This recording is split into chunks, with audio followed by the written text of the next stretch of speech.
Good evening. I'm Penny McPhee, the president of the Arthur M. Blank Family Foundation, and on behalf of Arthur and the Blank family, I am pleased to welcome you all this evening for what promises to be an exciting and interesting program on the news media and the 2016 election. Tonight's program features a conversation with two of the country's great journalists, Jeff Greenfield and Leonard Pitts. I'll take it.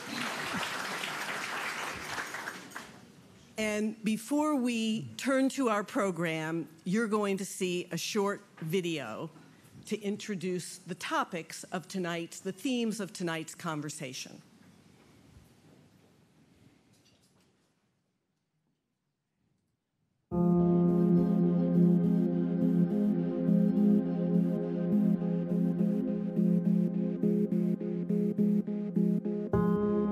There is a crisis of trust that is pervasive and severe.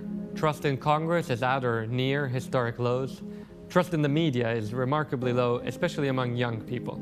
If people don't feel that their voices are being heard, if they feel inefficacious, if they feel that government officials don't care about what they think, if they feel relatively powerless to the existing system, then they aren't going to ascribe legitimacy to a system. What we're witnessing with Americans feeling not a part of the democratic experiment is a conflict of ideals and practice, a conflict between a set of values that inform our democracy and hopes and aspirations. Classical authors like Aristotle defined a ranking, a hierarchy of types of government. Democracy was rather low on the list because it suffered from the tendency to pander to the masses. We live in a media environment and a popular culture that feeds off of confrontational behavior as a form of entertainment. Everybody is media now. Everybody is a producer. The political communication field is so sophisticated, so good at bypassing the standing media. They are fundamentally assaulting the legitimacy of the press. In a prior world, I guess it was an easier world. You got to sort of set the game and you had the mass audience. That's no longer the case. We live in a media environment where people have the ability to filter out information that they don't want to hear and opinions that they don't want to hear. Fact-checking faces a challenge that is inherent to basic human nature, which is the confirmation bias. As humans, we tend to seek out information that confirms our previously held beliefs and explain away anything that runs counter to it. We've narrowed the frame about what we think politics should look like, so that the frame is around elections as opposed to political participation. We've maintained a fiction that there's an order to be had in our politics. We've believed in this fiction, this mythology, that the elections will render right what is wrong in our lives. We haven't come up with anything new since Roman days.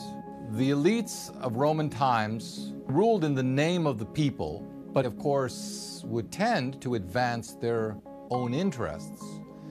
And what was left to the people was the famous Roman saying, panem et circenses, the bread and circuses.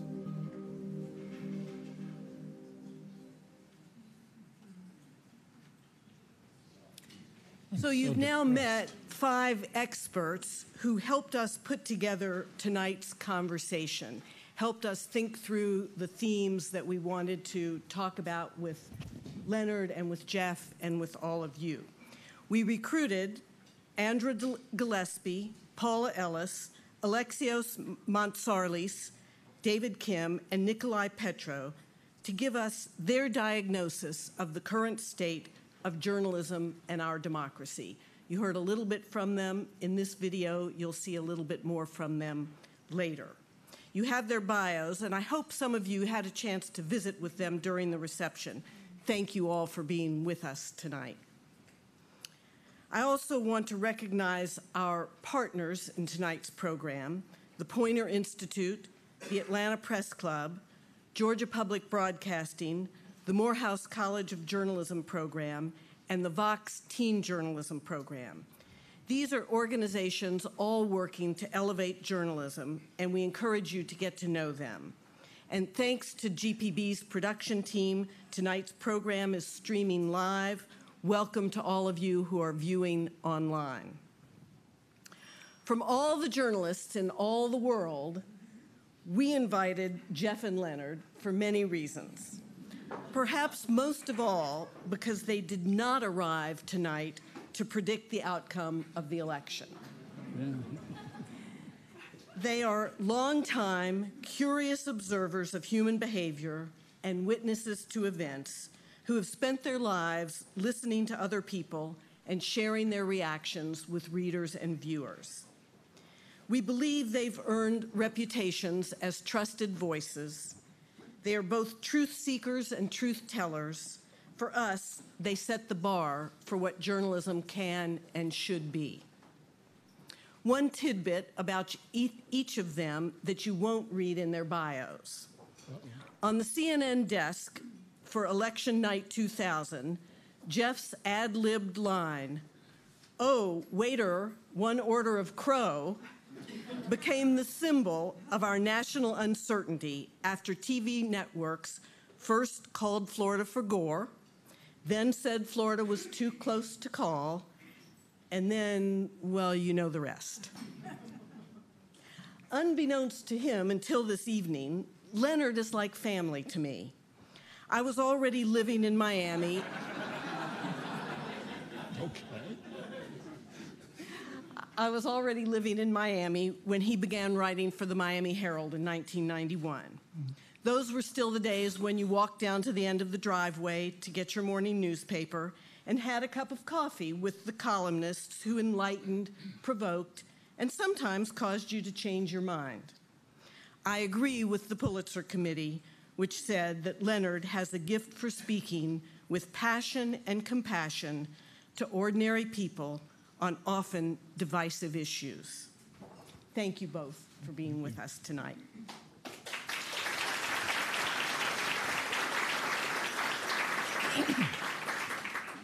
Over the past 13 and a half months, since Cleveland hosted that first primary debate on August 6th, 2015, we've all been captivated, would you use that word? By a presidential election that has shone the brightest of lights on journalism and the democratic process. Among the many headlines that grabbed us, as you see from the graphic behind me, is that at least by some measures, democracy itself is in question. We come to our topic tonight with a conviction that there is an essential bond between trustworthy journalism and a flourishing democracy. So tonight we've given an assignment to Jeff and Leonard to share their analysis and ideas on 3 themes that we think are driving a great deal of the current disruption. 1, voter anger is higher than ever and trust has bottomed out. 2, fact-checking is a growth industry. And 3, in many instances this year, journalism has not served us well. Jeff and Leonard, the program is yours. I'll start with two points. One, where we are now did not spring up 6 months or a year ago. This line about trust in institutions. 1964, 3/4 of Americans believed the government did what was right all or most of the time. 6 years or 10 years later, after Vietnam and Watergate, the number was more like 25 or 30%. It's never come close to a majority. The second point about that is institutions is plural. Faith in virtually every institution is sharply down from what it was a generation or 2 ago. And I'm talking about not just the media, where the latest poll shows that 14% have a fairly high regard of the media, an all-time low. I'm talking about big business, education, the military, the clergy, labor unions, you name it. So that sets the predicate. The second thing I would say is when I was here 8 years ago, I was reminded by John, it was the day Lehman Brothers went under. which set the beginning of a rather grim period of time, to the point where the average working American still, on a median income level, is making less than he or she did at the start of the millennium. Now you combine, just forget everything else, and we'll get into that, I'm sure. Just put those two things together, massive loss of trust in institutions and a serious, serious body blow to tens of millions of Americans, and you set the stage for an election that is not going to be conducted with great enthusiasm. I think also one of the panels that we saw on the video mentioned fact-checking being a growth industry. And that really fascinates me. I used to give speeches. I started giving speeches about 10, 15 years ago, and occasionally wrote columns about what I called, and recently called in a column just a few days ago, post-factual America, the fact that we were coming into a country in which people felt free to choose their own facts. And one of my prescriptions in those columns and speeches that I gave 10 or 15 years ago is that we needed more fact-checking. We got to have more fact-checking. It's got to be more vigorous, and this will help to resolve the problem. And I guess I could dine on that dish of crow that was that was mentioned earlier, because we in fact have more fact-checking. I would argue that newspapers could be a little more vigorous, particularly in terms of some of the bigger whoppers that are told. But the fact is, we have more fact-checking, but it doesn't matter, because in post-factual America, you are free to believe whatever it is that suits your particular ideological bias. And until and unless people are, people make a recommitment to the idea that facts matter, that truth matters, we're not going to resolve a whole lot of this. And I frankly don't. I think that there's a role for news media to play, but I think that this, this will be resolved fundamentally at an educational level. This will be resolved in schools with the teaching of critical thinking, and with the hoped for depoliticization of the whole educational structure, so that science teachers can teach science and history teachers can teach science, and somebody, for God's sake, can teach critical thinking. I think that until we do that, we're going to be circling, around a lot of these issues. I'll close with this, which is kind of just funny to me and really illustrates the point. I received an email from a reader on Monday asking me what I was going to do now that Donald Trump is commanding 23% of the African-American vote. and I shot back a response, not a very polite response, I have to say. Let me see if I can censor this. I thanked him for the statistic and asked him if it hurt when he pulled it from his backside. But my point in bringing that up is I've been doing this long enough that I knew in sending that out, I did that for my gratification, for my blood pressure, for my health. It's going to have absolutely no impact upon that individual. I've seen this too many times. It's going to have absolutely no impact upon that individual, and that's the frightening part to me. When we have the same body of facts in common, we have the basis to make a good faith discussion or debate or effort to argue and make a change or find a solution. But when your facts are here and my facts are there, we have no basis to even have a discussion. We're like, some people arguing in Spanish and French, about a Korean. It's just we have nothing. We have no basis to have that discussion, and that's America right now.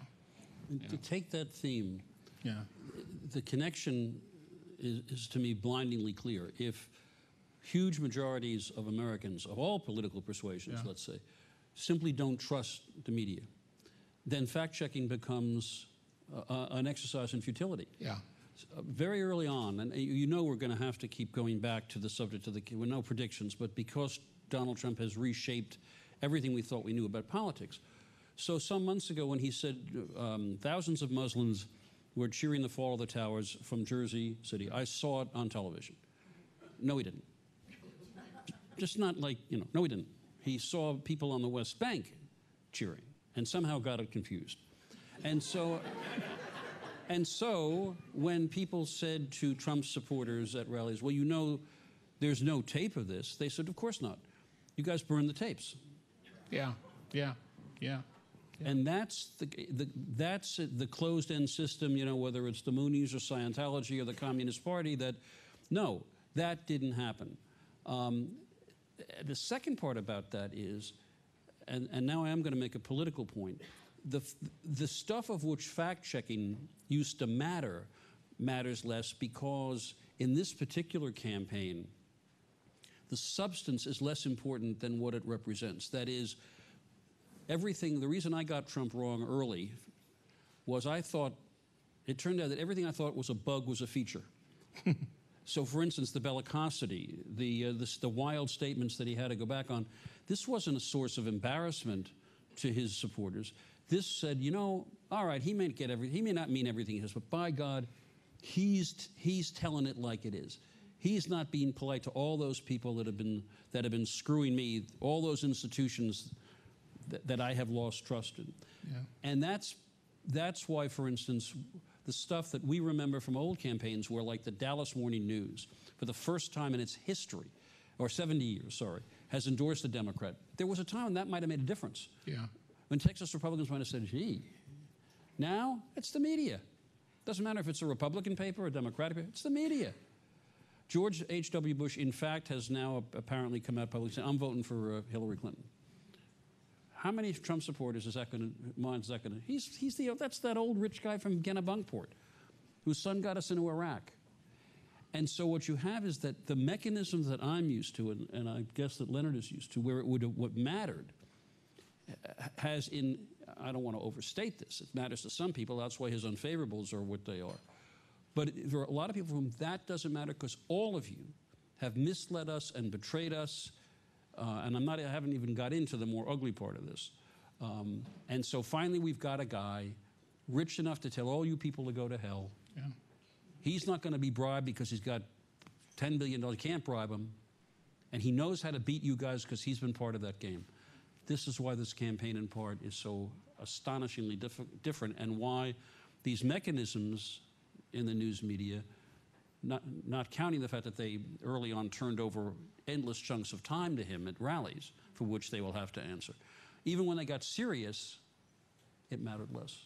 It's the whole a pox on all their houses thing, and it's again, to get back to what I said a moment ago, it's the fact that, you know, they accuse us and Trump in barring various news organizations from covering his campaign, accuse them of being factually inaccurate. But somehow there's never a fact that is shown to be in error. So it gets back to this whole thing of what they're calling factual inaccuracy is, you said something I don't want to hear, or you told me something I didn't want to believe. And again, that's a dangerous intellectual spot.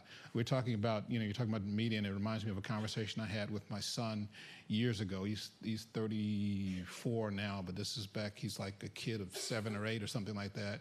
And one day he comes to me and he's talking to me about how terrible the media is. And the first thing is, okay, kid, those shoes on your feet came from the media, but we'll leave that to the side. The other thing was, what is the media? I asked him, what does that word mean? And he didn't really know. This is something he'd heard people saying, the media is so terrible. And he finally said, the media, well, that's people who they come to your house and they tell you bad things about people. This was his answer, as a 7 or 8 year old. And and I think obviously the people who are supporting Mr. Trump have a slightly more sophisticated understanding of what media are than that. But I think that at the bottom line there's some similarity. Media are those people who say what I don't want to hear, and good media are those people who confirm whatever it is that I want to hear. That's scary. That's frightening. Just to pick up on this, the instinct. Look, we have seen the media being targets. Just as a matter of history, there was a time back in the 40s when it was the Democrats who railed against the media and the one-party press. Harry Truman, the progressives all said, Henry Luce and Time Magazine and Life and all the big papers, this was a one-party press. In 1969, Spiro Agnew began the process by an address that was televised on all 3 networks attacking the press as elitists, all coming from the same narrow spectrum of America, arrogating to themselves the power to say what is and isn't. So now you've got a situation, just yesterday, I guess, Trump said that Lester Holt, well, we know Lester Holt, he's a registered Democrat. He won't be fair to me. Now, not that it matters, as it turns out, Holt's a registered Republican. Piece of paper's right there. Is that going to matter? Do you think Trump's going to say, gee, I may have made a mistake? Come on. That's not where we are. But the point is, I keep coming back to this point that one of the reasons why I think everybody or most people were surprised by this is that the normal pattern of how the press works in a campaign was described by political scientists Lynn Vavreck and John Sides as rise, scrutiny, decline. Somebody shows up, the press puts the spotlight on, and if they can't, they wilt. It's Herman Cain, it's Michelle Bachmann, it's Ben Carson, it's a lot of people. So with Trump, I spoke to her last week. It was rise, scrutiny, rise. And part of that is, the mechanism is he's standing in for them against all these people who have done them wrong, among which are, thank you for that, the media. Yeah. And I wonder, last week something happened, and I think it's, curious whether it's going to make any difference. And of course, the press being a self-interest group, it took Trump screwing the press to do it. After his birthday announcement, he wouldn't take a pool on the press pool on a tour, and they promptly went nuts.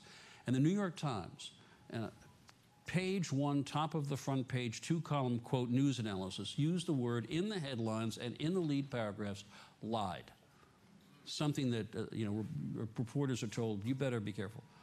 But I don't know how to break this to you folks, but there are 135 million people going to vote in 56 days, and not a whole lot of them read the New York Times.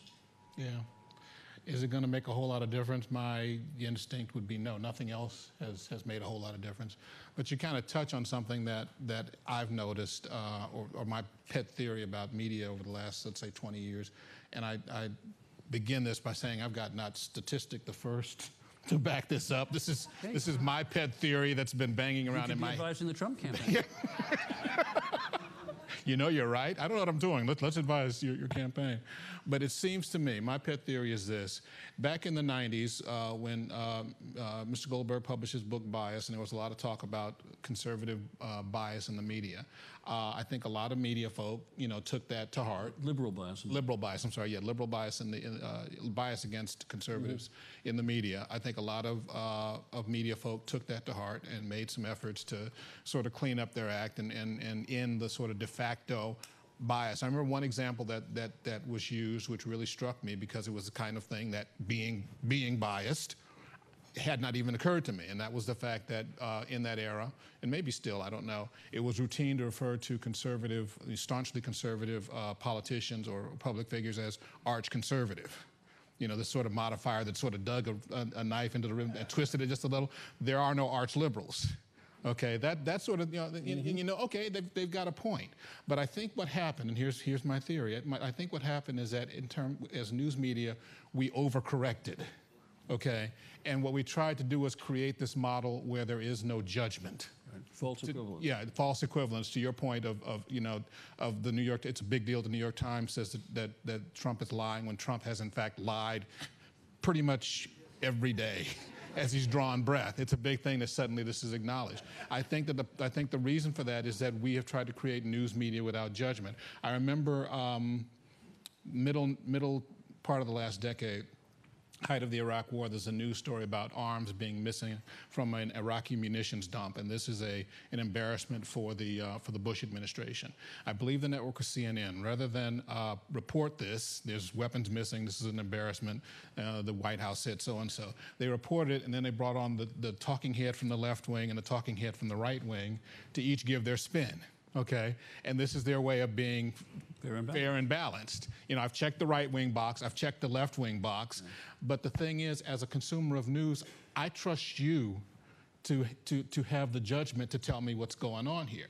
And I think there's a certain spinelessness, particularly in terms of broadcast, but probably all over journalism, with regard to our coverage. A few years ago, Anderson Cooper, during the Arab Spring uprising, Anderson Cooper did this report on how the leaders of Egypt were lying on certain facts that they were saying. They were, in fact, lying everybody in journalism said they were lying, but everybody jumped on Anderson Cooper for saying that they were lying. There was no controversy about the fact that they were lying, but can we say this? And to me, that's, I understand that you don't want to wear your biases on your sleeve. And there's a whole lot of self-induced caution that we undergo as journalists to try to be fair to everybody involved. But I don't think that requires us to be completely without judgment or without guts to say what's what.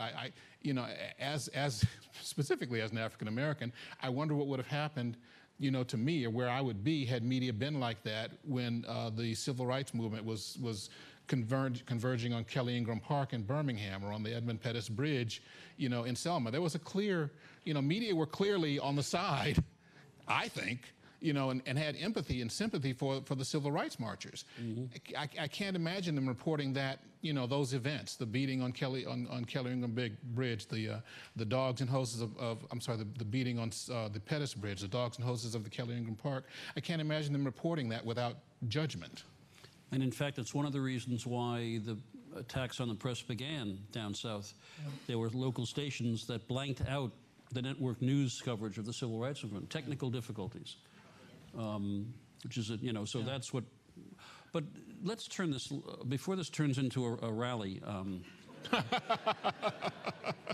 I want to offer you a look at the news media and the Clinton-Trump case that from a different perspective. In other words, call me madcap, but I'm detecting a certain tilt in this room toward one of the candidates. So let's look at the other possibilities. I mentioned before that in looking at Donald Trump, it occurred to me that every bug was a feature. And when you look at his opponents, very much including Hillary Clinton, many of the things that you might regard as features are bugs. One of them is experience. There was a time when that was an asset. But, there was an ex-governor of Georgia who made a virtue of his lack of experience in Washington and got to the presidency of the United States. One of Jimmy Carter's lines was, never lived in Washington, I've never served in the Congress. Yeah, well, but the point was, I'm not one of them. And that was a much more benign view. He'd been governor of a state. And then we saw Ross Perot, who in the 1992 debate was asked, you've had no experience. And Perot said, you got a point. I've had no experience in running up a $5 trillion debt. I've had no experience with gridlock in government. And it's judo, what I call political judo. The weakness becomes a strength. So in Hillary Clinton's case, that resume, for many people, is an indictment. You were there when things got bad. And look, is Hillary Clinton next Monday night going to brag about her foreign policy experience? Maybe. But it's not going to take Donald Trump, assuming that he's, on his meds, it doesn't take a genius to say, oh, let's talk about that experience, Madam Secretary. When you were in the Senate, you voted to authorize the use of force in Iraq, the biggest foreign policy disaster possibly in American history. Not only that, you claimed falsely that Saddam Hussein was allied with al-Qaeda. Then you got to be Secretary of State, and what did we have? Well, we had Libya, we had Syria, we had a complete mess with our relationship with Russia, which, much as you might dislike Putin, might not be a bad idea to have a decent civil relationship with another superpower. In other words, the experience becomes a negative if you are discontent enough with what has happened. And that doesn't even begin to get into the more dicey issues about coming to Washington with her husband to do good and staying to do very well indeed. The net worth is $150 million now. It wasn't Boss Tweed, they didn't steal it, but they certainly cashed in. And so when the nominee of the Democratic Party, says she's going to make life better for the average American, even though in the past people certainly bought that with Franklin Roosevelt, with John Kennedy, with Bobby Kennedy, there's something about that may ring a little false. And lastly, I just want to say that the press has been, by Clinton supporters, has been severely criticized for creating what they call a false equivalence between the behavior of the Clinton Foundation and her emails and Donald Trump's Trumpishness. Yes, Trump. That's a very good word. You're welcome. But, you know, it is part of the problem is that the press is, I think at this point, has been, you know, focusing very hard on both candidates. And for reasons that are I've tried to explain or tease out, it's having a bigger impact on her than it is on him because his supporters discount all of it. One last one. No, I'm going to stop filibustering. 2 days after he announced, Mark Cuban, he of Dallas Mavericks and Broadcast.com and Shark Tank and all, said to the press, you guys, you don't understand Donald Trump at all. It doesn't matter what he says. It doesn't matter how many times he contradicts himself. His people are seeing in him their guy. Yeah. Just to piggyback on what you said about lack of experience as a virtue, I haven't written this column yet, but I've been thinking about it for a while. I don't know if anybody saw the movie Dave.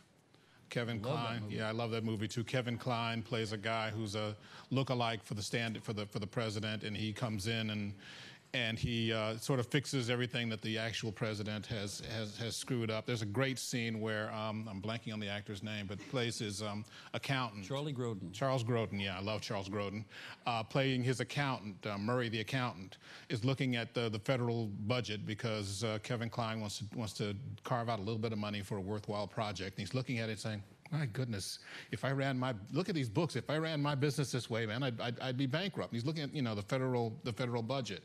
All that to say that I think that there is a cherished belief/myth in this country that an amateur can do it better. And I think it's fairly harmless as a myth and fairly harmless as a movie. But when you've got people running, you know, to be commander-in-chief, you know, who you know, to speak of what's Gary, was Johnson, who doesn't know where Aleppo is, what Aleppo is. Yeah, and Gary Johnson. And you've got, you know, Mr. Trump, who doesn't know, you know, that Russia actually annexed the Ukraine. You know, well, I guarantee you they're not going to get in there while I'm, you know, they're already there. When you've got Herman Cain asking, how do you say that in Cuban? You know. And on and on and on. I mean, you know, it's funny as a movie, but the idea that one of these folks, you know, because we're so enamored of the idea that the amateur can do this, the outsider can do this, the idea that one of those folks could end up in charge of the world's largest economy and the world's mightiest military, the giant of the planet, that ought to keep you up at night. But see, but there's where the response comes in. So I'll hear that argument. And I'll say, okay, look how they've screwed us up. But yeah. I mean, you know, Alan Greenspan, the godhead of the Federal Reserve Board, the man who this genius, after everything fell to smithereens, said, and he's still getting paid $100,000 for a speech, by the way. He said, I found a flaw in my thinking. Oh, thank you. Hey, that makes me feel so much better. Your arrogant insistence that you know there was no bubble, everything was fine, exuberance, yay. And so in $5 trillion surplus turned into a $5 trillion deficit. I don't know how many millions of Americans either lost their homes or found their jobs underwater, you know, or homes underwater, went through a terrible economic period. And so my point is, I think it is not irrational up to a point to say, if that's what oh, by the way, what did David Halberstam call his book about the people who got us into Vietnam? The best and the brightest, right? All these really smart people. And then a generation later, I can remember people saying after 9/11, well, thank God George Bush has those experienced, calm hands. You know, Dick Cheney, they know what's going on. So how... And I grant you that Trump is at this end of the, you know, I'm not an expert. And I'm not suggesting that that's a comforting thought. But I think it is not an irrational argument to say, so the people who were supposed to be the smartest in the world about the economy, about foreign policy, brought us the worst economic crisis since the Depression, Iraq and its allied disasters. And as somebody said, if that's what the expert's done, bring on the amateur. I'll quote you a line from Hamilton. I think you can get tickets now. one of the lines that Aaron Burr keeps singing to Alexander Hamilton is, why do you assume that you're the smartest in the room? Why do you assume that you're the smartest in the room? An attitude like that is going to lead to your doom. Now, it happened to him, but there's another point about that, you know, if you assume that, you know, we know what we're doing, we've been there, and the track record says you really screwed it up, and by the way, you guys don't suffer from that. Nobody who got us into Iraq, you know, wound up being wounded or killed in Iraq, or wound up with traumatic brain injury, or wound up bearing the cost of that war. And nobody who screwed up, the people at the very top who screwed up that economy, they're doing fine. Which is why it's not just Donald Trump who has been the recipient of the help by this anger. It was Bernie Sanders. Right. You know, how a 70, I shouldn't, he's a year older than I am, it sounds ancient, but a curmudgeonly 74-year-old Vermont senator who talks like, you know, a Brooklyn cab driver, who was ridden off by the entire establishment wing of the Democratic Party, came pretty damn close to getting that. Now, where did that come from? Well, it came from that same feeling, you know, aimed at Hillary and the Democratic Party. You were there. You know all these people. You've got this foundation. You hang out at Davos all the time. You know every important person in the world. You have policy books, you know. What did Romney have? Binders full of women? She has binders full of policy proposals. And what did it get us? And I don't think you can understand what's happening with Trump simply by asserting, you know, the often malicious and malevolent feeling of his followers. We haven't talked about this, but white nationalism, which is a polite word for racism, is driving a lot of that. All of that's true. But there's another element to this, which in my view is why he is as close as he is. I just saw a number. She has outspent him on television so far 7-1. Then from now to Election Day, her ad buy in Florida is, I think it's $36 million. His is less than $1 million. And he's still competitive. Wow. I would just say, I'd say this in terms of expert. I mean, you're right. But here's the thing, and I think, and perhaps maybe this is too much to ask people to concede, but expert is not a synonym for perfect or for always going to get it right. You know, the experts obviously screwed us into the worst economic downturn since the Great Depression. The experts also gave us a pretty booming economy back in the 90s. You know, the experts, you know, got us into the Iraq debacle. The experts also somehow found Osama bin Laden and sent him to sleep with the fishes. So, you know, I think that there's an ebb and flow. There's a good and bad there. I think that, you know, and I realize you're arguing from the point of view of the Trump followers, but I think that this whole idea that somebody who knows nothing can do the job better than some imperfect individual who knows a lot and screws up occasionally, I think is just a dangerous thing. In terms of fear, yeah, I think that's something that hasn't really been discussed. We talk a lot about how people are sort of taking it in the neck now, and that's the source of all of this anger. But I really am, I'm kind of dubious with that explanation, because I wonder if they're really taking it in the neck to any greater degree than they were 10 years ago or than they were, you know, 30 years ago. You know, there's always been hard times, and but we have not responded in the way, you know, in the ways that we're responding now. I think that it's a mistake to underplay the fact that a lot of this comes up almost simultaneous with the election of the first African American president. I don't think that you can underplay that or overplay that. I think it's race, but I think it's also sexual orientation. I think it's Muslims. I think it's Mexicans. I think it's uppity women. You know, I think it's this whole melange of things that people. That was ironic, ladies. I mean, I'm just sarcastic. Forgive me.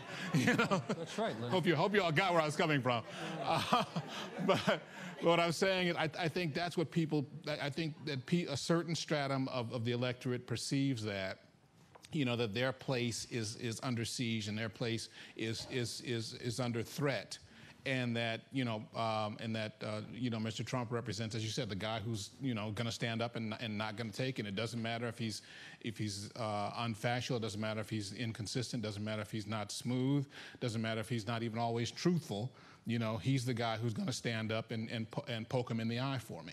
Okay, I will say I think there's a lot of merit there. I did a piece for Politico about Pat Buchanan, who in 1992 ran a tough race in New Hampshire, embarrassed President Bush, and in looking at his announcement statement, the echoes, or I guess it's not an echo, it's the presaging of Trump's themes about trade, about internationalism versus nationalism, about immigration, about the screwing of the white working class. It's all there. I also think it's true when you look at some of the reporting that's being done out of the rural Rust Belt towns, things have gotten worse. And they've gotten worse not just because of the loss of manufacturing jobs, but the mediating institutions are collapsing. There was a book years ago called Bowling Alone about the loss of communal activity. Well, now, according to, I think this piece was in the Wall Street Journal, it was, from a town in rural Pennsylvania, I'm almost sure. The volunteer fire department doesn't have any people left to put out fires. The Rotary Club, all of the charitable civic enterprises are crumbling because the economy of these towns is crumbling. And you can say, well, it's another transition from one kind of economy to another. But but 20 years ago, one of Clinton's economic advisors who was marginalized, a guy named Joseph Stiglitz, wrote a book called, I think, Globalization and Its Discontent, saying, look, trade is great macro, but there are losers. And the losers tend to be the people who don't have the education to adapt. People who's for generations, I want to work hard, and those jobs are in fact not around. And the notion that, and here's the other thing about the Democratic Party. 25 years ago, Bill Clinton was being very honest with these workers and saying these jobs aren't coming back, but there'll be new jobs because we'll retrain you. No, it didn't happen. And it didn't happen for all kinds of complicated reasons.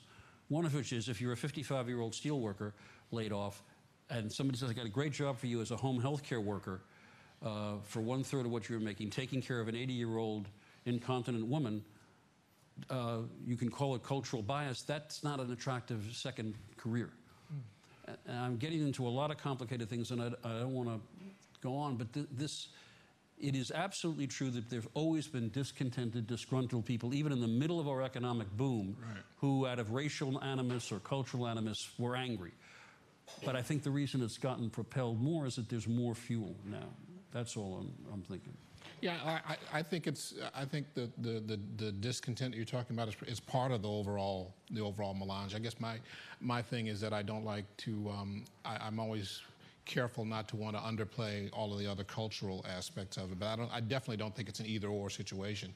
I think it's a both. I think it's a both-and situation. There are a lot of people out there who are not living the lives that they think they ought to be living. And were living. And I think that there's a sense that they see fairly or unfairly other people doing well, and it's not necessarily at their expense in the sense that if these people weren't there, then the first people would be doing better. But it's perceived as at their expense. How's this person doing so well?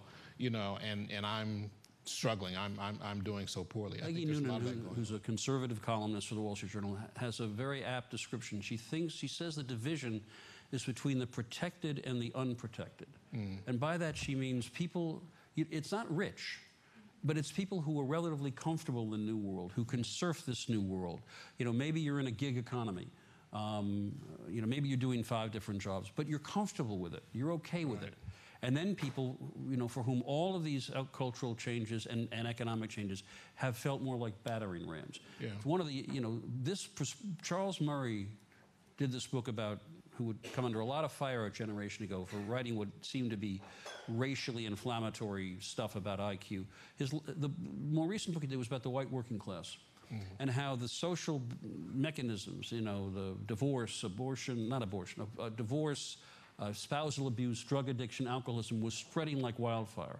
And we now learned about a month ago that the death rate among middle-aged white men in particular unlike every other group, has been rising significantly due to drug abuse and alcoholism and its allied ills. And that tells you something about that discontent. I mean, I think the fact that in general, younger African Americans are more optimistic than middle-aged whites is probably something that I don't know that that's ever happened before.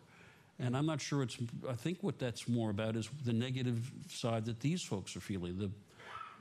I asked Austin Goolsbee, who was one of Obama's first-term economic advisors, I said, I'm giving you a magic wand.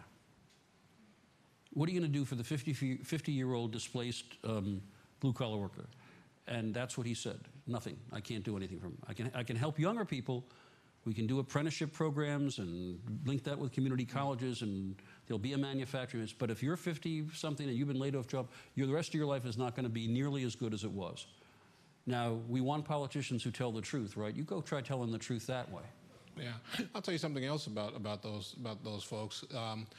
To bring this back to the media aspect of it, they are terribly underreported and essentially ignored by us, which perhaps is part of the problem and feeds into the anger.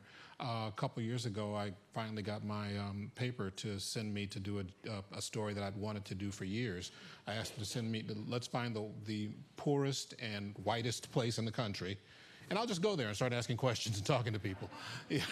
And I ended up spending a week in Owsley County and neighboring counties in Kentucky, and was really fascinated by how much of the markers of white poverty that I saw there were also the same markers that we tend to associate with African American, with race, with African American life, down to and including the fact that the people that I met were incredibly nervous about how I was going to portray them when the story ran. This is something as you know, as African Americans, you get used to. Oh Lord, how's this story going to look? You know, and these people had the exact same fear, to the point that I walked into a medical conference and a lady announced in a loud voice for everybody at the next 8 tables that a reporter was here. So watch what you're saying.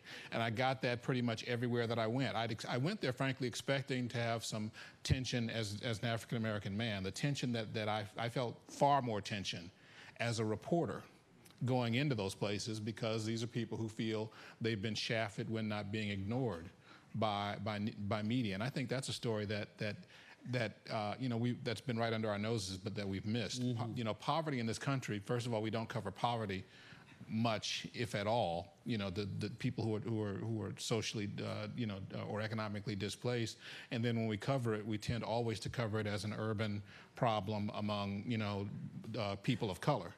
And as I tell people, and sometimes maybe it shocks them, you know, among African Americans, the poverty rate is proportionally higher. But there are more poor white people in this country than there are poor everybody else combined. You add everybody else up combined, and you're still going to be a few million less than there are poor white people, and nobody talks about it. Which is a whole other topic that we can't cover in the 15 seconds. So we're going to turn to your part of the program. Thank you, Jeff and Leonard.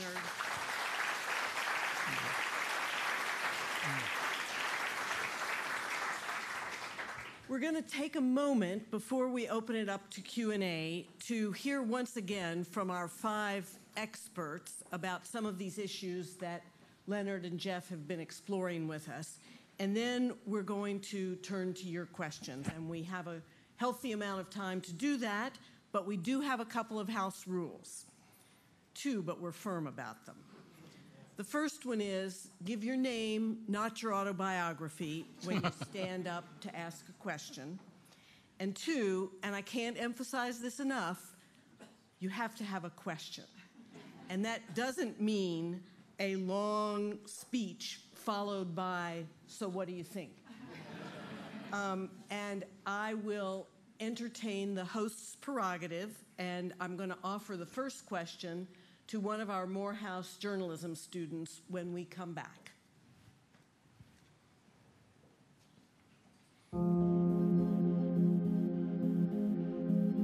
Hopefully, this election will be over at a certain point, and when it is, as a community, academia, media, elected officials can have a serious discussion of how we can turn this pervasive distrust into its healthier cousin, skepticism.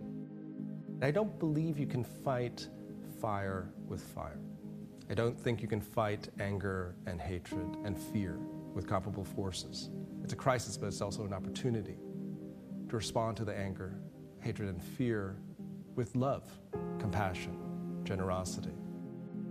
Where the media bears responsibility is when they choose guests who will take that posture and it elicits great ratings and it, becomes clickbait on the internet, but they say absolutely nothing of substance. And so it would be nice to sometimes switch out some people who say the exact same thing over and over again and have nothing substantive to say with people who might actually have something interesting and informative to say. Journalism needs to evolve a new role. The mission would still be holding government accountable, so investigative reporting continues on, but you would be thinking about multiple publics. The future of fact-checking undoubtedly involves automation. Automating parts of the fact-checking process will get fact-checks published faster and closer to where the readers actually want them. Necessarily, the future of fact-checking will also involve a greater role for social networks and Google.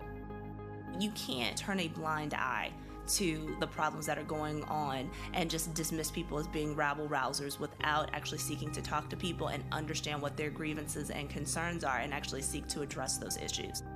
It's important to broaden the table and make sure that people really feel like they have access to the table. It's also important to make sure that you have ideological diversity. We should expect that greater diversity is going to initially lead to greater conflict, but that conflict should then push us to figure out how to work together. If you feel that the existing political structure can be salvaged, you try to reform the political structures and the political system, not the candidates, but the system itself, so that it produces better candidates, the kind that you could vote for. I'm very optimistic about the future. I think we're at a moment, it's probably going to be longer than a moment, of a serious set of transformations relating to our governance structure and certainly to the field of journalism.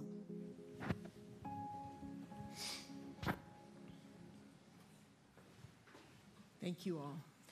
So I want to thank Ron Thomas from Morehouse for bringing his journalism students this evening, and which one is going to start our questions?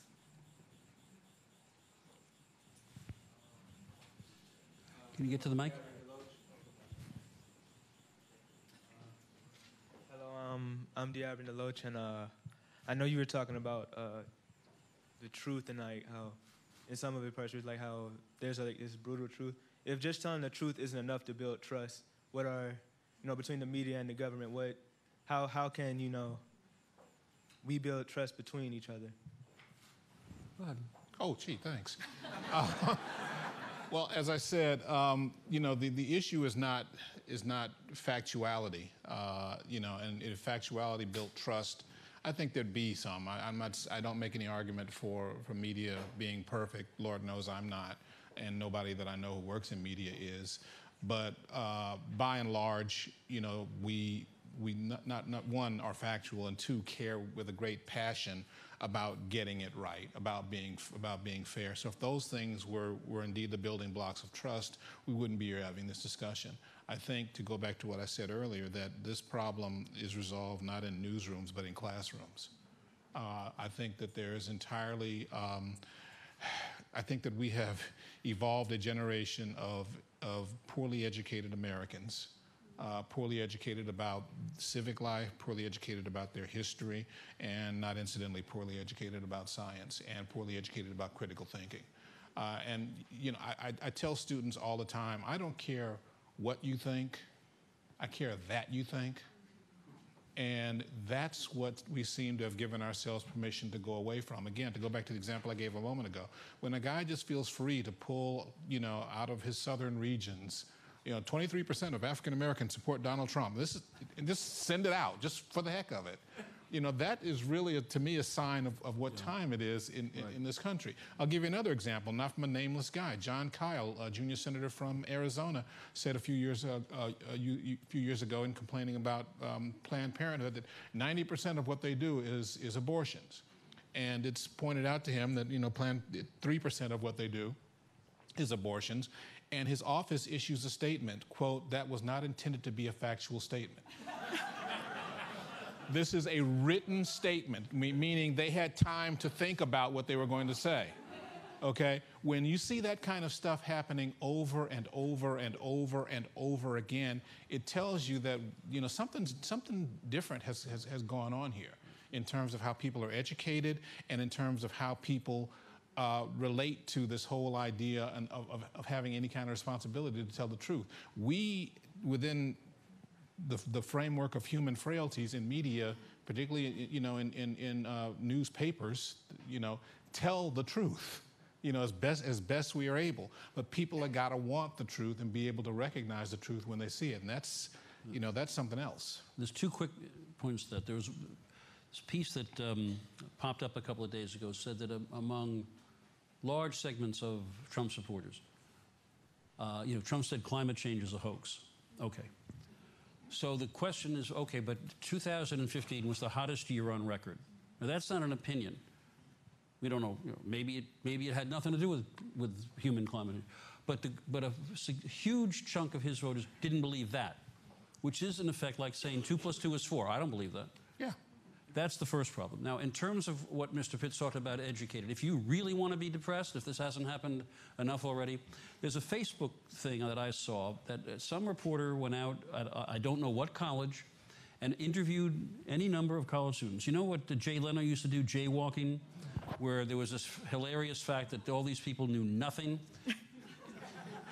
When was the War of 1812? Yeah. Wait, you think, okay. Yeah. So the first question that these students were asked was, who won the Civil War? Civil War? Person after person after person. You know, and then they kind of be proud of that. Gee, I don't know. Second question, who's the sitting vice president of the United States? So part of our dilemma is, even if we tell as close as we can come to telling the truth or being factually accurate, what shall it profit us if A, people don't even accept that, or B, are so disconnected from everything but their smartphones and, you know, the hunt for Pokemon Go, that they don't know what's, you know, I'm reasonably sure my 7-year-old grandson could answer those questions. There are 2 mics, one on either side of the room. Please use them. Thank you. I just happened to sit here, so that was convenient. Somebody needed to be quick. Michael Robertson, and I guess I've got a lot of questions, but if you look at what you're talking about, that there's a lot of discontent and problems. We blame the President of the United States for all of our problems. Does he really have anything to do with it? But the media, every time something bad happens, they trot up the President of the United States to make a statement. When do we talk about the good things? It's a very good question. I would call it a meme, but I don't know what that is. So there's a kind of thing that's going on. Maybe I'll call it a thing. That's on Twitter now, where somebody will say, flight delayed 4 hours, and the inevitable answer is, I blame Obama. Yeah. Thanks, Obama. Which is, yeah, thanks, Obama, which is, you know. And you're quite right. I mean, part of what has happened, it's long time coming. It goes back actually probably to the first PR president, who was Teddy Roosevelt, not Franklin. But the notion that the president is the administrative head of the executive branch of the federal government. And we have, you know, people talk about, you know, Barack Obama created 18 million jobs. No, that's not what happened. At best, what you would say is he helped set the economic conditions under which those jobs were created. And that's part of the drive, the magnetism of covering the Oval Office, you know, this all-powerful guy. And it's a very valuable point. And the idea, but here again, if a candidate campaigned for the presidency and said, I'm going to treat you people like grown-ups, all right? During one of the town meeting debates, somebody said to Clinton and Bush and Perot, you know, we are your children. We are your children. And none of them had the brains to say, what are you, crazy? Grow up. You're 40 years old. You're not my children. And that's, I don't count that as like up here as the most serious issue, but it is a definite problem in how we cover politics. I'm good. You take the next one. Maria, and then Emery. He was up first. No, go, you go. Okay. Maria Saporta, journalist. How are you? Not to try and change the doom and gloom feeling that y'all are trying to set forward, but how do you explain Obama's favorability ratings of being at 58% in the light of everything that's been going on, and also the column by David Brooks saying that he will actually miss President Obama and the civility that he brought to the office? Are we in a period where the pendulum has swung and possibly could swing back? Or how do you explain that response given the campaign climate? I think there's two things. I think one, he looks awfully good by comparison with what's vying to replace him. And two, I think that toward the end of any such, relationship, toward the end of any presidency, I think that there's a tendency to sort of be nostalgic for, or to start seeing the good side of the individual that's leaving office. Obama's not the only guy whose favorability ratings have risen. George W. Bush, who left office as one of the least popular presidents in modern American history, his favorability ratings have also taken a bounce. Why? He's not president anymore. He's not making any decisions anymore. So, I think there's also some of that going on. Anything to add? Works for me. Emery. Emery Morseberger, early Jeb Bush supporter. How did the media allow itself to be hijacked by Donald Trump? We went to all Trump all the time from the beginning of the primary until now. There are going to be about 500 books and panels and conferences. It's already started. And I can only give you the head notes, okay? Part of it was, bear with me, you're not going to like that, but part of it was legitimate in this sense. Trump announces for president, almost immediately moves to the top of the polls.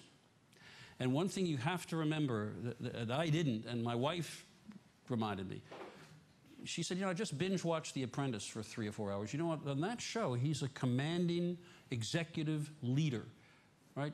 So for how long has that show been on? 10 years? Millions of Americans saw Donald Trump that way before he ever announced, and probably were more familiar with him than any of the candidates, not to mention the fact that he was this meteorically fascinating guy. Second, when that happened, the press saw, the old cartoons where a cartoon character sees like a diamond and the dollar signs? Well, that's what happened. When Trump, in that first debate, 24 million people watched the first debate, unheard of in a primary. 22 million of them did it for him. And what did the network say? I'm quoting you now, Les Moonves, who runs CBS.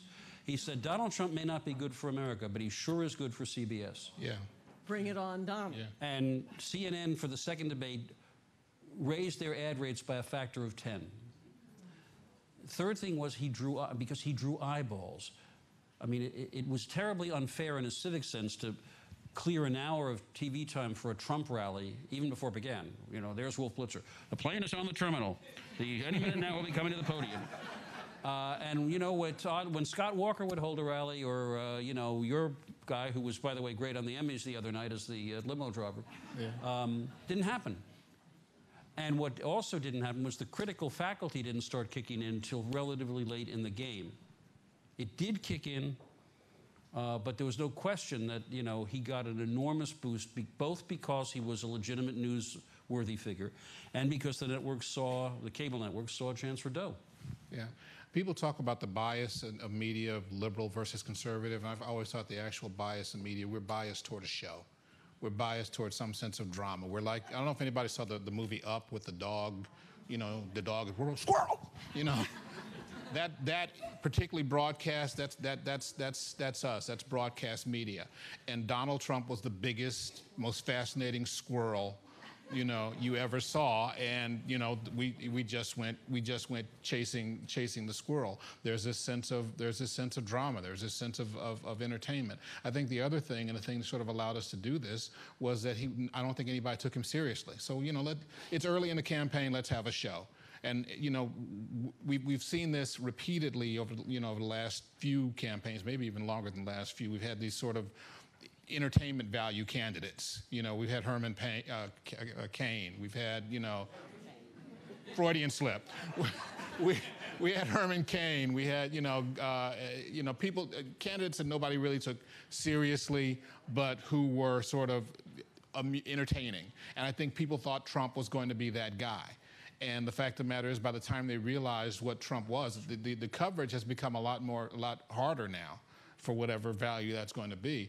But at the time when he was first rising, he was just this outrageous guy who can entertain us and who can bring viewers to the television. Your guy's super PAC had $110 million, right? How many delegates? 4? Yes. I'd have done it for much less.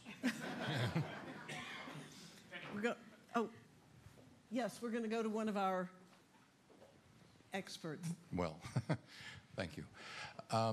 So to put this in a bit of a broader context, I think you have excellent critiques of what's wrong with the candidates.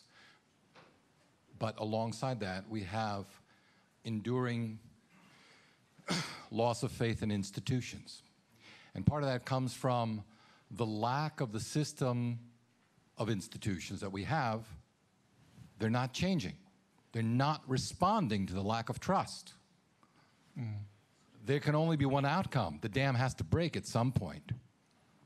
Or what has to happen? Or what else has to happen in our political system for the institutions to begin to respond to public anger?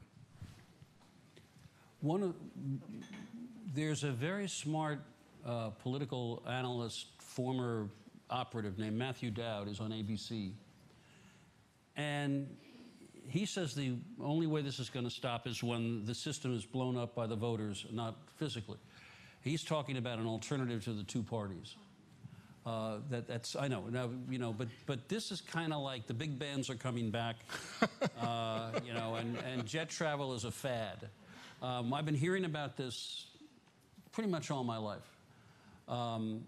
And I do think that the mechanisms are in place, particularly the ability of candidates to raise money in small increments through social media and the demassification of the media, that potentially something like this could happen. But without giving you a monograph, the barriers to an effective alternative to the two-party system are enormous, often put in place by the two parties. And one way to think about this is, let's say Michael Bloomberg had run for president.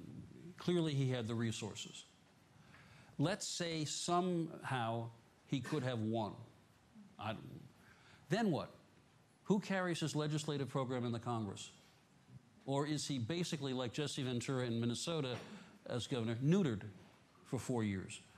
So, when you start thinking about how you actually dismantle this system, it's way more complicated even than figuring out how you elect an independent president. But that's one part. Let's go over. Dr. Joyce Morley. I am a relationship expert, and I'm a member of the DeKalb County School Board. The irony is that you all were talking about truth, and one of the things when we were passing the resolution yesterday on the Opportunity School District, and I talked about the fact that most people don't want to hear the truth. And we all know that Hillary has not been given many times by the media an equal opportunity to be showcased. And we talk about the fact that you all mentioned that Donald Trump has spent basically nothing, almost nothing, Hillary $36 million. But when does the truth come out? And we talk about the drugs in the white community in the suburbs. But we've known that drugs have always been in the African-American community. When does the media get the guts and the galls to push through and be able to push the truth and say, this is what we've noticed. Hillary is not there because she has not been given an equal opportunity. African Americans with the drugs that not there were there. They weren't given equal opportunity. When does the media actually challenge people to give the truth, stand on the truth, and begin to present the truth and see what people will do with it? Thank you. Okay. Oh, go ahead. You are entirely too generous. I don't know where to begin. I'll just have to fall back on this. I think that the question is not giving the truth. Granted, there are things that media, should have covered. Like I said a moment ago, white poverty is an issue that hasn't been covered. Drugs in the African American community is an issue that has never really been covered properly. The fact of the matter is that, there are more, by a huge factor, there's more drugs and drug dealing in white America than there is in African America. About 85% of drug sales, I believe it is non-African American. That's something that we haven't covered as well. But in terms of wanting the truth, there are two components to that. One is editors and producers have to have the guts to want to dig out and ferret out and tell this truth, and people have to have the open-mindedness enough to want this truth. There's two components here. There are two components, and without either one of those, what you have left is the sound of a single hand clapping. My name is Philippa Meester. I'm a journalist, and I find it. I'd like to ask you whether you feel that you've been too generous to the media. I feel as though it's been absolutely disgraceful throughout, in particular the television media. And I would like your opinion also on the fact that we have CNN, which was at one stage, before it became an entertainment show, a good thing. But then you have Fox, which you haven't mentioned, which is run by one man who has the Republican Party in his pocket. And we have not discussed the fact that millions, you can hardly go into a public building in Atlanta and you're not watching Fox Media. And this is what Fox? Fox. So what is the question? Fox in The Atlanta. question is, do you not feel that the media in itself has a lot of responsibility? I feel that you gave them far too much credit for trying to present the fact. Well, I think the thing that if you'll notice, what I have said repeatedly is, and I've made it a point to sort of carve out newspapers, that act of putting news on dead trees from the rest of media. Because I do feel, I don't watch a whole lot of cable news, and it's for essentially those reasons. Cable news is an entertainment show. I watch cable news if there's a breaking situation of a shooting or a gas leak or something where I need a helicopter shot of something, something that's breaking right now. School's under siege. Then I'll turn to CNN as the best of a pretty bad lot. I hope there's no CNN reporters in this room. I'll turn to CNN as the best of a pretty bad lot. But other than that, I really, cable news feels more like an entertainment show, and so it's not something that I watch a lot. But there are other forms of news. There's PBS, there's NPR, and there's the New York Times, and there's the Washington Post, and there's the Atlanta Journal-Constitution. There's all these other folks who are within the bounds of increasingly. Okay. There's all these other folks who are within the bounds of. No, I'm sorry. You know what you didn't mention? Who? You didn't mention Snapchat. You didn't mention Facebook. You didn't mention Google. You didn't mention Instagram. You didn't mention Pinterest. Yeah. And you and I both are on that side of the generational fall. Yeah. I understand what you're saying. There was a reason. This was not unintentional. I see those as disseminators, and they often point me to stuff online usually from a newspaper's website or something like that I will trust. But they aggregate, they don't dig out, they don't ferret out and tell their own. It's changing. BuzzFeed is changing. BuzzFeed, yes. Vice is a new half-hour show. I think there are new, forms being born that may actually speak to folks, under a certain age, and maybe those college kids will someday learn who won the Civil War. I just want to make one point to Who did win that war, by the way? Oh, stop. You elitist. I want to respond to the Jeremiah or the Jacques about the news. And it's just one basic, I think, fact. Because people, everywhere I go here, well, there's Fox, audience like this is probably the target. And there's MSNBC, and then there's CNN, which is in the middle but has 15 analysts on and 3 seconds each. On an average night,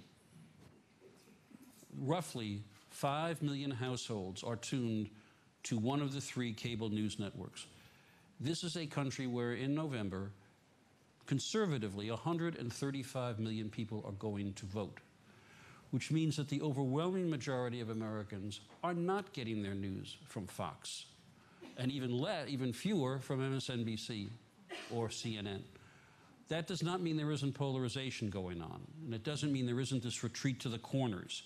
We haven't even talked about that, and so I'll give you one factoid to show you how polarized this country has become. 2 factoids. One is, it used to be that you could expect about 30% of Democrats and 30% of Republicans, more or less, I'm talking about a generation ago, to vote for the other party for president. Now it's more like 5%. The most accurate way to figure out how somebody's going to vote is just ask him or her, what party are you in? Which tends to produce polarization. That's the Democrat, I'm for her. I'm this Republican, I'm for him. Second, years ago, some polling agency asked a whimsical question. How would you feel if your child married somebody from the other political party? I saw that. And somewhere, this was the 70s, right? Maybe not 5% said it would bug me, and 5% said. The most recent numbers, about 35% of Democrats and 50% of Republicans said they'd really be bothered. You know, so the old line, how would you like your daughter to marry a? Yeah. Now it's a Republican or a Democrat. That's part of what's going on here. And that's also why the resistance to what you've called the truth is as heavy as it is. If I tell you a truth that bothers you or upsets you politically, you are not going to accept that with good grace.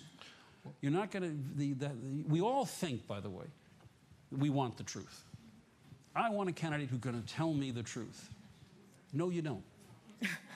You want a candidate who will tell you a truth that makes you feel comfortable. What did Jack Nicholson say? And yeah.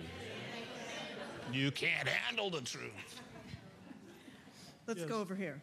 Craig Larson, and I have a nonpartisan question. Let's rate the media. Let's rate the press. The way I see it is that you got 3 different worlds here. You have a world that is strictly facts. You have a world that's biased and trying to convince you to go the way they're thinking. And then you have, I would like to see more of, people that present issues in such a way that it evokes the audience to come to their own conclusions. So if you had to rate that in categories, I mean, we're talking about truth and trust in the media. How much would you put in those categories? Well, it depends on which aspect of the media that you're talking about. The thing that I always remind people is that media is a plural term. So when you talk about media, you're talking about Snapchat and Google, you're talking about the New York Times, you're talking about Fox News and MSNBC, you're talking about the CBS Evening News. So, you know, it's by definition a pretty broad question. I would say that there has been a tendency in media, particularly among cable news folk, to go more toward opinion as entertainment, which I think has diminished the entire product. Than there has been an actual focusing on actual ferreting out of news and things that are of importance to people. I think that's been a, and I say this as an opinion writer, okay, but I think that the over-reliance on opinion in the news industry has been a net negative for the news industry. I'll just add a 30-second history note. The press in the United States in the earliest days of the Republic was nothing but biased. Yeah. I mean, literally, the newspapers were paid arms of the 2 political factions. Very first election of 1800, you know, Jefferson had his newspapers, Adams had his newspapers. The Jefferson papers called John Adams a hermaphroditic toady for the British crown, and the Adams papers called Jefferson an atheistic whoremonger who wished to make our wives and daughters the victims of legalized forced prostitution. Pretty high level, huh? Hi, I'm Melody Daring, and I'm a journalist. I spent most of my career in small-town newspapers and a few in the larger media outlets. Do you think, and I'm trying to phrase this to be short, in small-town papers, the local community love us, the reporters, the government officials hate us, okay, because we're always asking them questions on behalf of the community and fighting for those in the community. They come in, I have this problem, we try to ask questions. But yet you ask those same community people about how they feel about national media, they hate the national media and they feel the government loves the national media. So do you think, and spend a little time in Washington, D.C., I have some insight into that too, but do you feel that the disconnect between those who work in the national, I call it the national media, the big organizations, and mainstream America is because of a lack of real tough investigative journalism for the 24/7 news cycle? Or do you feel it's because those in national media, the demographic does not fit mainstream America in the sense that national media is mostly upper income, liberal, highly educated, live in a city, and most of America, small town, basically, for the most part, middle line conservative, middle income. Do you feel like it's either that it's more lack of investigative stuff to help mainstream America on the government, or do you feel like it's just a demographic problem that you guys can't understand small community? Really good question, but in the interest of bringing fact, most Americans don't live in small towns. Most Americans live in metropolitan areas or the suburbs. I mean, that's just a fact. And that's one of the problems that we've had, is that small town America, which is rural and older, is getting left behind because they're getting less populous, they have less political power. Now, to your point, Theodore H. White wrote The Making of the President's books. 50 years ago was making the point that journalism was radically changing. It used to be essentially a blue-collar, not profession, craft. And some of the great reporters of earlier times never went to college. Some of them never finished high school. And over time, journalists have become more like me, in the sense of, I have a law degree, which blessedly I never had to use, as did Tim Russert, I think as did George Stephanopoulos. There's a whole bunch of the general way of national reporters now is highly educated, affluent, at least at the top, cosmopolitan, and that means cosmopolitan in their values, secular. Not all. Russert, Chris Matthews, others, they're regular mass attenders, but they're a minority. And I do think that that gap is part of what has happened, that the comfort level of anybody like me is high. Even, it just is. And compared to the people who are at the very top, it's ludicrous. So the idea that, doesn't mean that a reporter can't go out and learn. That's what a reporter does. When Pitts went down to Kentucky, County, Kentucky. I don't know, he was educated, cosmopolitan guy. If you're a good reporter, you find out what's going on. And I do think that there's been a lack of that, definitely. I'll just add this. I'll co-sign most of what you said, but I'm always amused when I hear the term media elite, because the first time a reader called me that, I was driving a 12-year-old minivan, like 150,000 miles on it. And I'm saying to myself, I am many things, but elite is not one of them. That said, you're right. We've reached an era where, most of us who work in this field, there's higher education, higher incomes perhaps than you see, among the nation at large. And I think we saw that really play out when Hurricane Katrina swamped New Orleans. I still remember, and am frankly a little, disgusted by all the reporters who were so shocked that there were people who were too poor in this country to get out of the way of a major storm. To jump into their cars. Yeah, why don't they just get in their cars and get out of the way? Well, there are no cars, and not everybody has a credit card to be able to afford, 5 days or whatever it is at a freeway, at an off-ramp hotel or motel. And these are things that for most reporters were just like, not part of their world. So I think that's part of the danger that you get in having, all of us being from, or so many of us, I should say, being from, certain strata of society. So we have time for 2 more questions. We're going to take one from this young man, and we're going to take one from a family member. My turn. All right. So my name is Khalil Shipman. I'm a journalist working with Vox Teen Communications, a newspaper based here in downtown Atlanta. And you guys spoke earlier on the on how basically right now has raised a generation of uneducated young people. So what I wanted to ask is, what is the role of the youth in educating themselves and disseminating that information to educate their peers?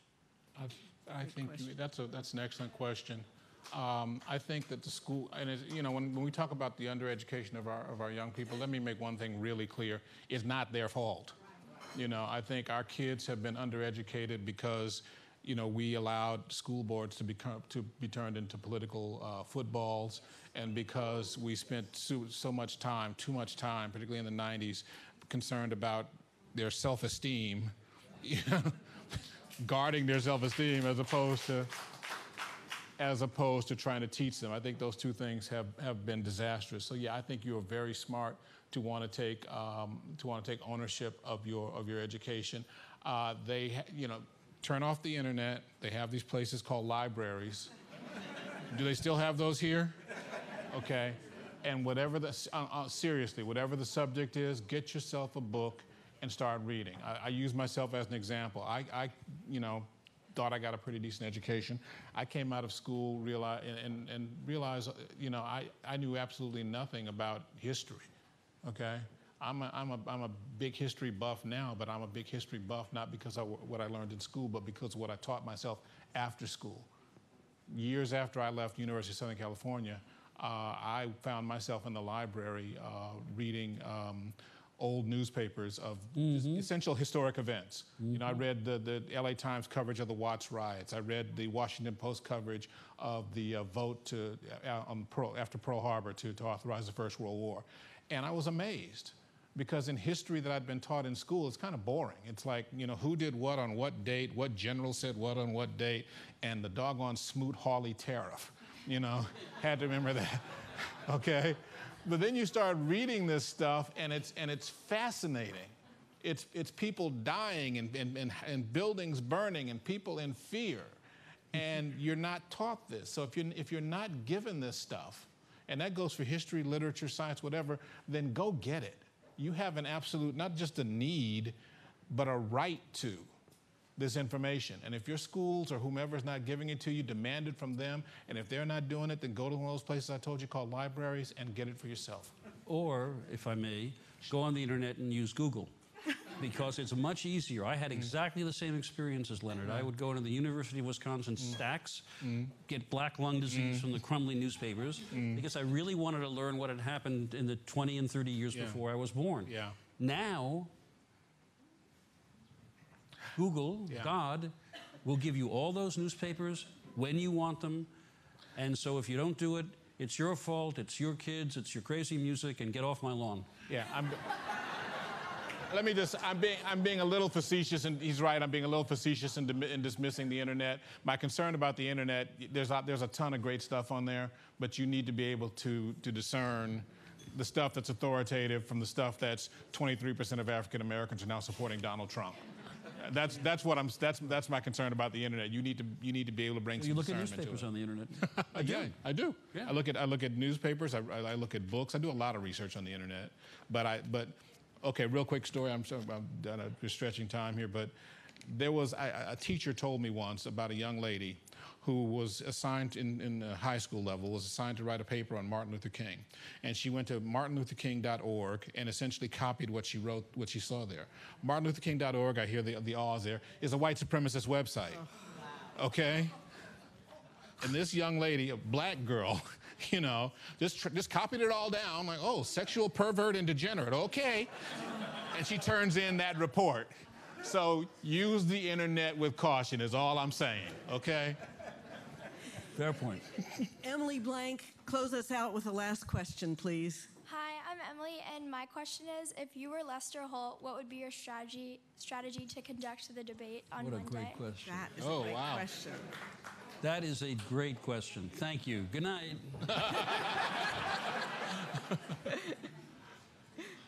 Okay, I can start by telling you what he shouldn't do, because Jim Lehrer did it, and while I admire Jim Lehrer, this is the wrong question is, why are you more qualified to be president than your opponent?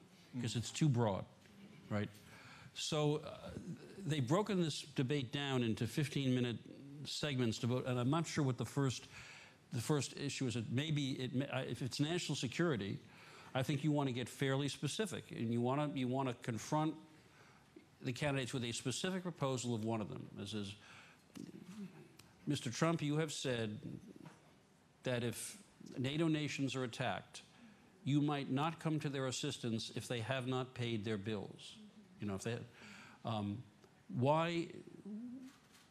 why is that not a policy that is virtually surrender? Whatever, however you phrase the question.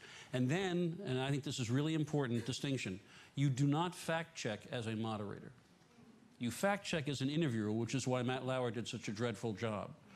But as Lear himself, as a moderator, you don't fact check. What you do is you turn to the opponent and say, Secretary Clinton, what's your reaction to his response?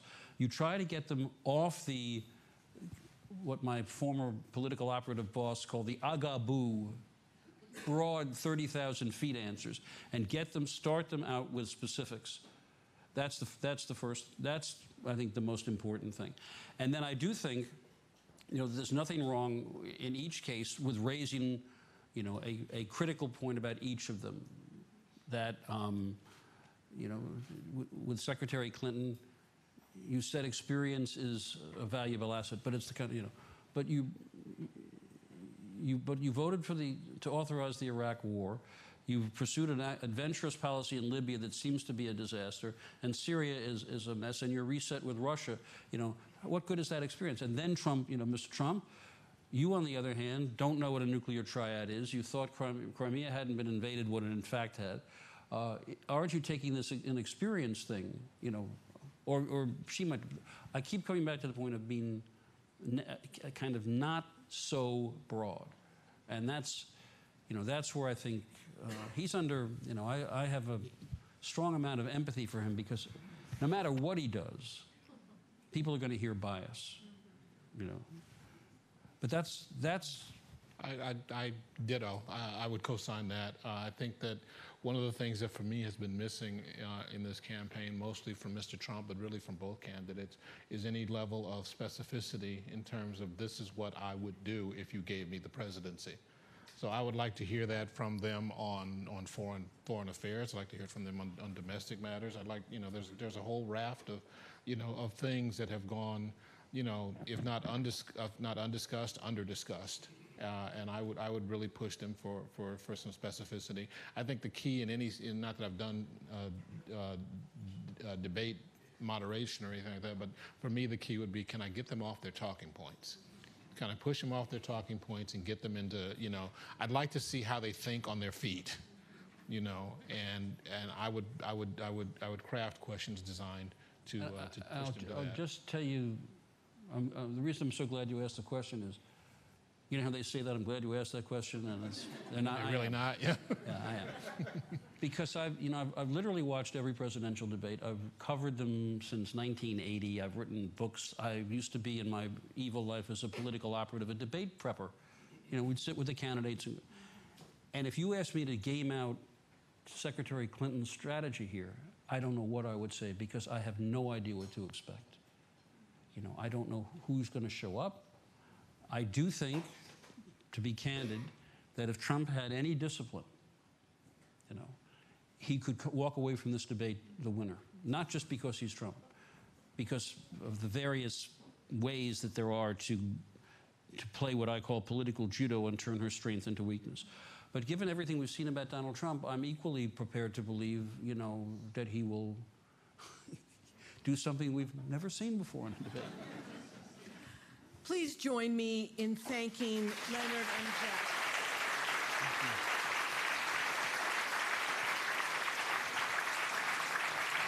Well done, sir. Likewise.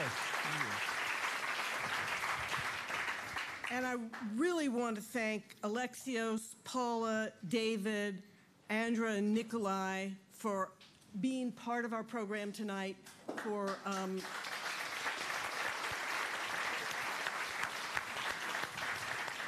helping us think about these issues as we prepared for this evening.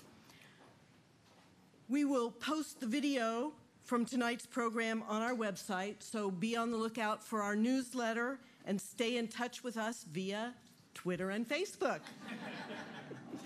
And for all of you who are interested in elevating the role of journalism in the democratic process here in our own community, we have a takeaway for you with details on upcoming events and programming from the Atlanta Press Club and GPB. So you can make a difference by engaging with these organizations.